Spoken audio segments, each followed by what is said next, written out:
जय गुरु जी। जय गुरु जी संगत जी। गुरु जी की ओर से जब भी कोई मैसेज आता है टेलीपैथी के थ्रू, फर्स्ट ऑफ ऑल तो टेलीपैथी होती क्या है मुझे नहीं पता था, मगर गुरु जी के साथ रहते रहते, उनके साथ कनेक्शन बनाते बनाते वो क्या होती है और कैसे होती है धीरे धीरे गुरु जी मुझे समझा रहे हैं।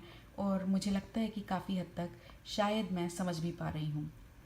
तो गुरु जी के साथ मेरा टेलीपैथी का ये एक्सपीरियंस है कि अगर गुरु जी मुझे कुछ बता रहे हैं तो गुरु जी उसे वेरीफाई ज़रूर कराते हैं।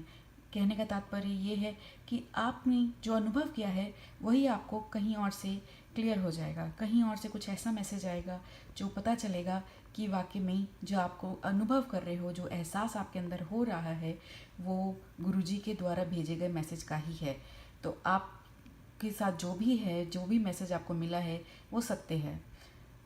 इसी तरह से कल मैं जब वीडियो सुन रही थी एक सत्संग की, तो उसमें रघुबीर अंकल जी जो गुरु जी के पुराने सेवादार रह चुके हैं, उनका एक सत्संग जिसमें वो शेयर कर रहे थे कि जब गुरु जी फिज़िकल फॉर्म में थे और बड़ा मंदिर बन रहा था, तो कोई एक संगत आई जिनका कुछ काम हुआ और उन्होंने बड़े मंदिर के लिए कुछ 5 लाख की रकम देने का सोचा, जो कि गुरुजी इनिशियली कह रहे थे कि रहने दो, रघुबीर अंकल के थ्रू कह रहे थे कि नहीं ये रहने दीजिए, ये नहीं होगा, रहने दीजिए, जो कार्य हो गया है, जो गुरुजी ने कल्याण कर दिया उसके लिए ये सब करने की आवश्यकता नहीं है।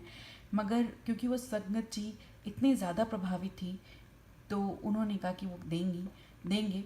मगर जब उनका काम हो गया तो एक अनइंटेंशनल एक अहम आ जाता है। तो वो जब देने के समय आया तो उन्होंने कहा कि मैं ऐसा करता हूँ कि वो जो 5 लाख हैं उसका एफडी करा देता हूँ और जो उसका जो ब्याज आएगा वो भी देते रहेंगे तो उससे डबल फ़ायदा हो जाएगा। तो ऐसे करते करते फाइनली ऐसा हुआ कि वो नहीं हुआ, वो नहीं दे पाया, और मतलब नहीं देना चाहा उसने, वो दे सकता था मगर शायद उसने दिया नहीं या जो भी था। तो उनके सत्संग से यही कंक्लूजन निकला कि जब अहम आता है तो आपकी बुद्धि भ्रष्ट हो जाती है, और वो अहम तब आता है जब आप आपका काम जब बन जाते हैं, जब आप उस फेज़ से निकल जाते हो और जब गुरुजी आपको छोड़ देते हैं आपके सब डिसीजन मेकिंग के लिए, और तब आप जो रास्ता चुनते हो उसी पर डिपेंड करता है कि आप फर्दर गुरुजी के साथ जुड़ोगे या नहीं जुड़ोगे। कहने का अर्थ है कि जो आपको नींबू की तरह निचोड़ने वाला समय था तो वो वहीं पर ही शायद वो आपकी टेस्टिंग फेज़ होता है, और उस टेस्ट में जो फेल हो जाता है वो फेल हो जाता है और जो पार हो जाता है वो तर जाता है। तो खैर जब ये अहम उसके अंदर आया तो उसने गुरुजी के बारे में मतलब काफ़ी भला बुरा भी कहा उस ज़माने में। तो खैर वो तो पॉइंट नहीं है यहाँ पर डिस्कस करने का, मगर यही बताना चाहती हूँ कि जब वो अहम आता है तो बुद्धि भ्रष्ट हो जाती है। और गुरुजी ने रघुबीर अंकल जी को मना कर दिया कि अब उससे ना तो कोई बात करी जाए और ना ही उससे कोई पैसा लिया जाए और ना ही कोई इस बारे में बात होगी। तो खैर वही उसी बात से, उसी अहम वाले जो अहंकार वाले जो भाव था कि वो बुद्धि भ्रष्ट कर देता है, यही कुछ इसी से मिलता जुलता मेरे साथ भी, मेरी पर्सनल लाइफ में मेरे साथ एक सत्संग हुआ जो मैं आपसे शेयर करती हूँ। मैं क्योंकि एक योगा से काफ़ी इंक्लाइंड हूँ, योगा मेडिटेशन जब ध्यान पाठ पूजा ये सब करती हूँ, तो पाठ पूजा तो अब नहीं करती हूँ मगर हाँ योगा असनाज और क्रिया और ये सब में इन्वॉल्व हूँ, तो मेडिटेशन में बड़ा आनंद आता है। अब जब गुरु जी से कनेक्शन जुड़ने लगा तो प्रातः काल के जो एक्सपीरियंसेस होते हैं वो अनुभव बहुत ही सुंदर होने लगे गुरु जी की कृपा से।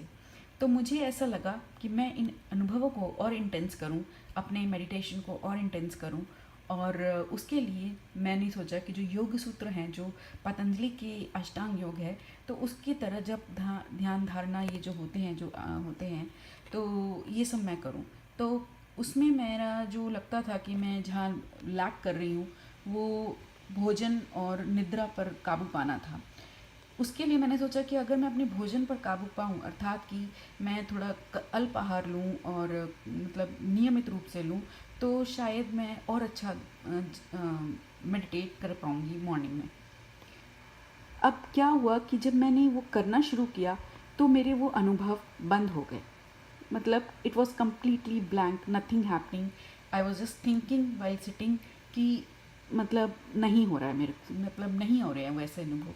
अब वो क्यों नहीं हो रहे हैं, तो उसके बाद जब मैंने ये सुना रघुबीर अंकल के थ्रू, और ये मैंने अपने सेल्फ एनालिसिस किया जब, तो ये आभास हुआ कि जो भी कुछ होता है ना, वो गुरु जी की रज़ा से ही होता है। इट डजेंट मैटर कि आपने खाया है या नहीं खाया है, या आपने वो 8 योग के सूत्र जो हैं वो आपने जो उसके पड़ाव हैं वो आपने करे हैं, फुलफिल के नहीं करे हैं। मतलब कहते हैं ना कि गुरु कृपा हो तो सब कुछ मिल जाए, मोहन उसी समय मिल जाते हैं जैसी गुरु कृपा होती है। तो गुरु जी ने बहुत अच्छे से समझा दिया मुझे कि जो तेरे साथ जो भी हो रहा है ना, वो मेरी कृपा से हो रहा है, वरना तो कुछ भी कर ले, कुछ नहीं होना। तो ये मैं यही कहना चाहती हूँ कि वो जो अहंकार, एक अनइंटेंशनल अहंकार का भाव आ गया था कि हाँ अब तो अच्छा कर रही हूँ मैं मेडिटेशन में, और मैं इसको और इंटेंसीफाई कर सकती हूँ। मतलब मैंने ये सोच लिया कि ये सब कुछ मेरे करने से ही हो जाएगा, इनडायरेक्टली, अनकॉन्शियसली, अपने सबकॉन्शियस ऑफ माइंड में मैंने ऐसा सोच लिया था। और उसको गुरुजी ने एकदम क्लियर कर दिया कि तेरे सोचने, तेरे करने से कुछ नहीं हो रहा, ये जो कुछ भी हो रहा था ये मेरी कृपा से हो रहा था। तो ये जब गुरुजी ने मुझे क्लैरिफाई किया, और उसके बाद रघुबीर अंकल का ये सत्संग सुना करके जो बताया कि अहंकार से बुद्धि भ्रष्ट हो जाती है, और जो कल्याण होने वाला होता है वो भी अटक जाता है, वो भी रुक जाता है, और आप किसी और ही दिशा में मुड़ जाते हो, अपने पतन की दिशा में। तो वहाँ मेरे को गुरुजी ने यही समझाया कि वैसे डायरेक्शन में जाने की ज़रूरत नहीं है, सिर्फ सिंपल अपना एक कनेक्शन बना के रखो, गुरु के चरणों में प्रीति लगाओ, आगे गुरु अपने आप आपका पार लगा देंगे नैया, और आपको ज़्यादा सोचने करने की आवश्यकता ही नहीं है। तो अहंकार से बचो। और जो जो उनके गुरु जी के वचन है उसमें भी वो बारंबार यही कहते हैं कि जो अहम होता है वो आपका पतन का, लोभ मोह अहंकार और जो 5 और हैं टोटल चीज़ें जो गुरु जी बताते हैं, तो वो उसको बिल्कुल छोड़ के गुरु जी के पास जाओ और ब्लैंक होके जाओ। और ये मत सोचो कि आपकी करनी है या आपकी किस्मत है या क्या है, ये सिर्फ गुरु जी की कृपा है जिसकी वजह से आपको ये आनंद प्राप्त हुआ है। और बस आप उनका कोटि कोटि शुक्राना ही कर सकते हो, और सही मायने में तो शुक्राना भी सफिशिएंट नहीं है जितनी कृपा का आप अनुभव कर रहे हो और जितनी कृपा का आनंद उठा रहे हो।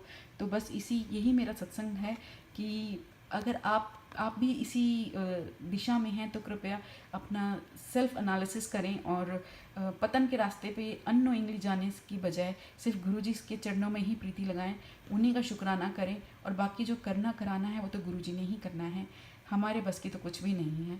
बस हम तो सिर्फ उनका शुक्राना कर सकते हैं और उनसे प्रीति लगाए रखें, इसकी भी लगन वो ही देंगे, ऐसी हम प्रार्थना करें। तो विद दिस गुड नोट मैं अपना सत्संग यहीं कंक्लूड करूँगी। जय गुरु जी, शुक्राना गुरु जी, अनंतम अनंतम शुक्राना गुरु जी। सब पर कृपा बनाए रखिए, सबको सद्बुद्धि दीजिए। जय गुरु जी।